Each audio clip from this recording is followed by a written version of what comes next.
L'existence de Nora s'était réduite à l'emprise glaciale des profondeurs de la piscine. La chaleur torride du Texas, qui s'était accrochée à sa peau comme un voile oppressant, semblait maintenant lointaine, son souvenir s'estompant dans l'étreinte froide de l'eau. La fraîcheur n'offre pas de réel réconfort, seulement un fugace sentiment de soulagement. Ses membres, autrefois propulsés par l'urgence de la journée, étaient maintenant lourds, liés par un épuisement bien plus profond que la fatigue, une lassitude profonde qui s'était installée depuis longtemps dans ses os. Le chlore lui brûlait les yeux, se mêlant au reste fumant du barbecue qui flottait encore dans l'air épais de la nuit, déformant ses sens comme ses pensées désorientées. Au-dessus d'elle, les lumières de l'arrière-cour scintillaient à la surface de l'eau, fracturée et tremblante, comme si le monde lui-même vacillait. La voix d'Aretha Franklin s'échappait faiblement d'une radio lointaine, mais sous l'eau, c'était un écho déformé des étés passés, familier et pourtant étrangement déplacé. Autrefois bande-son de la joie, la musique se heurtait maintenant à l'obscurité grandissante de la nuit. Elle lutta pour bouger, pour se libérer de l'abîme aquatique, mais son corps résista, pris dans les limbes entre la conscience et l'oubli. L'étreinte de la piscine était devenue un piège, une ironie cruelle dans sa quête d'évasion. La panique la tiraille, mais elle est vite rattrapée par un sentiment de fatigue écrasant. Ses pensées vagabondaient, revenant sur des fragments d'une vie qui lui semblait à la fois lointaine et douloureusement proche. Dans l'obscurité froide, son esprit se replongea dans les tendres débuts de son histoire.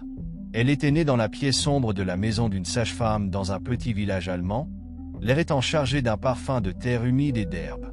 La peur qui régnait dans la pièce était palpable. Sa mère, Greta, une femme aux cheveux comme de la paille au soleil, avait été poussée au désespoir par la cruauté de son mari. Il s'était déchaîné contre l'enfant qui grandissait en elle, un rappel constant de la trahison. Ces menaces de mettre fin à leur vie respective hantaient chaque instant. La naissance de Nora était un acte de défi, un cri silencieux face à un monde qui ne voulait pas d'elle. Ce souvenir n'était pas le sien, mais il était transmis, tissé dans les murs même de cette pièce, dans les mains fermes mais douces de la sage-femme qui l'avait fait entrer dans un monde déjà marqué par la violence. Greta l'avait serré contre elle, les yeux écarquillés de terreur et d'amour, mais cette étreinte avait été brève.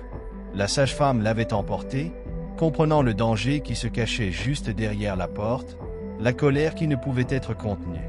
La vie de Nora avait commencé avec cette fuite précipitée, une fuite qui l'avait conduite dans les bras d'une autre femme qui se battrait pour la garder en vie. Le visage de Rose surgit des profondeurs de sa mémoire, forte, résolue, une femme qui avait été plus qu'une mère. Elle avait été une forteresse. Rose, qui l'avait recueillie quand le monde l'aurait rejetée, l'avait enveloppée d'amour et l'avait appelée sa fille. La femme du sergent Town, celle qui avait affronté les chuchotements du scandale avec une détermination tranquille. Malgré la trahison qui l'avait ébranlée, Rose avait aimé Nora comme si elle était la sienne, la protégeant de la dureté d'un monde qui la considérait comme une erreur. L'étreinte de Rose était la première chaleur que Nora avait connue. C'est Rose qui l'avait bercée, lui chantant des berceuses de pays lointains et de rivières profondes. Dans ses bras, Nora avait appris à rêver, à imaginer un monde où elle aurait sa place.